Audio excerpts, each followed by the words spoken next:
Hi, everybody. Thank you so much for joining us for our BBB conversation series. And today I'm here with Jessica Braunscheidel, and she is the Business Services Manager at Buffalo and Erie County Workforce Development Consortium. Did I say that all correct? You did, Lauren. Spot on. And we also are in partnership with the Buffalo and Erie County Workforce Investment Board. So we're all under this really great umbrella together to help our community with their workforce needs.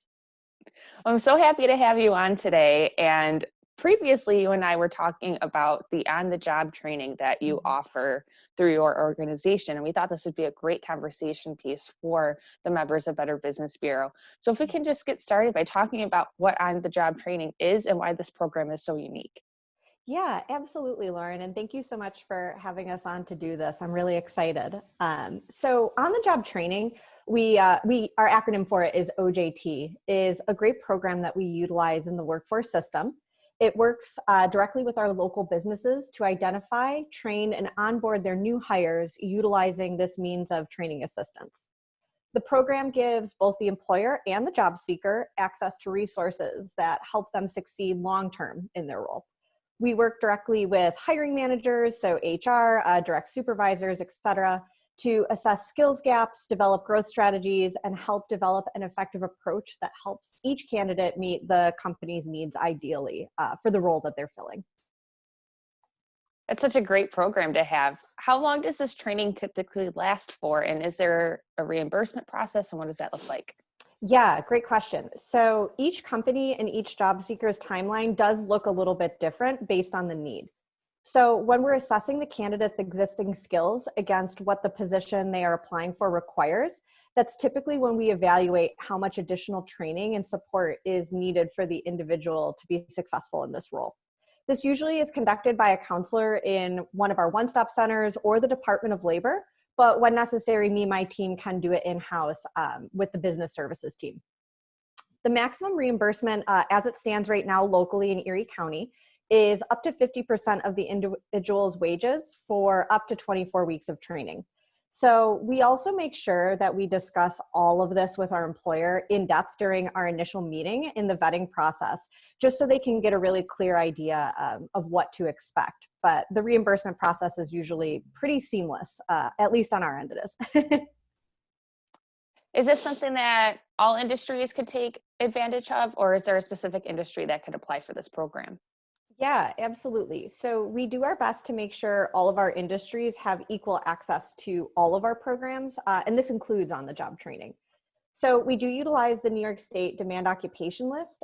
This helps us justify the spending of government monies on training. It is a public list, which is great. So all of our employers and industries can hop on at any time and kind of check out what's on there. And I do just want to call out that new positions and industries are added consistently. So we're always updating that list to make sure that it's relevant to our local needs at whatever time frame we're operating in.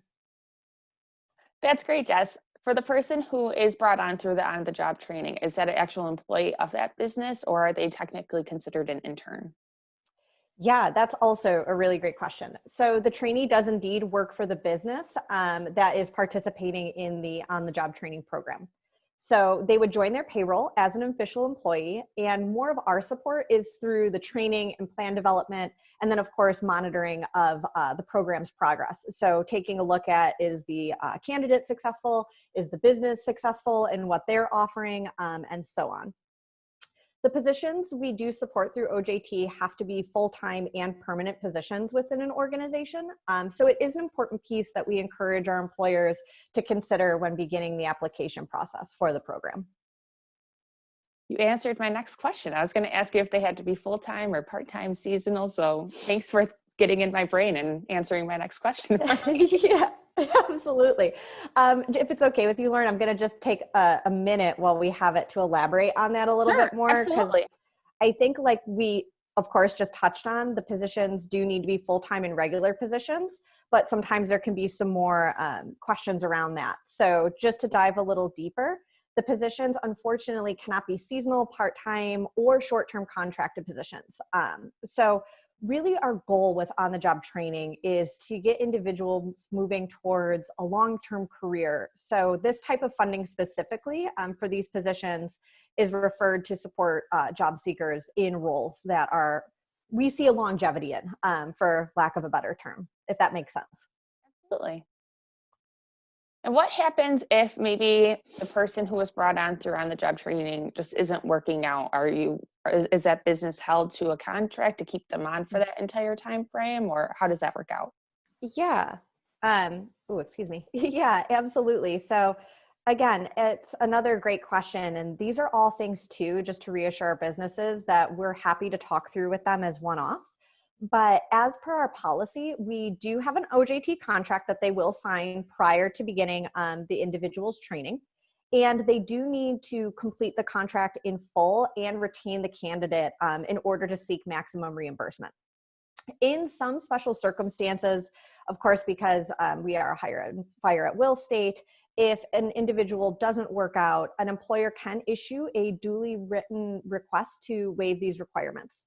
We typically handle all of these requests and circumstances as a one-off scenario, and we always do our best to make sure our businesses feel supported. So of course, if there's an extenuating circumstance, we'll typically just try to work with them to find a solution that works for everyone. We always try to remain as solution-oriented as possible.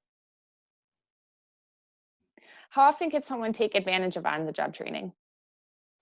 Yeah, absolutely. So a lot of this is dependent on funding availability, and we do operate on a first come, first serve basis. So typically when we're engaging with a business, we like to talk through their business needs first. This helps us get just a more clear picture of how we can best support their organization through one of our programs, in this case specifically OJT.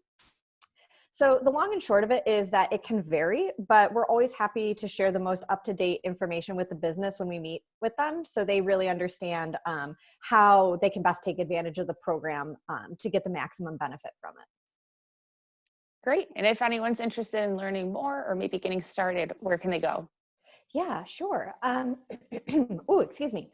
They can feel free to reach out to our designated OJT inquiry email address, which is ojt@wdcinc.org. We automatically get all of these messages right into our inboxes, so we can set up a time to talk through the questions, the process, and of course share more additional resources like our local policy with the business once they reach out at that time. Typically our response rate is within a week, so if anyone reaches out to us via email, they'll typically hear from us within a week. Great. Well, thank you so much for sharing more information about your OJT program with us today. Yeah, absolutely, Lauren. Thanks so much for having us on, and we're so grateful for the partnership, and thank you for all y'all do for us. Of course.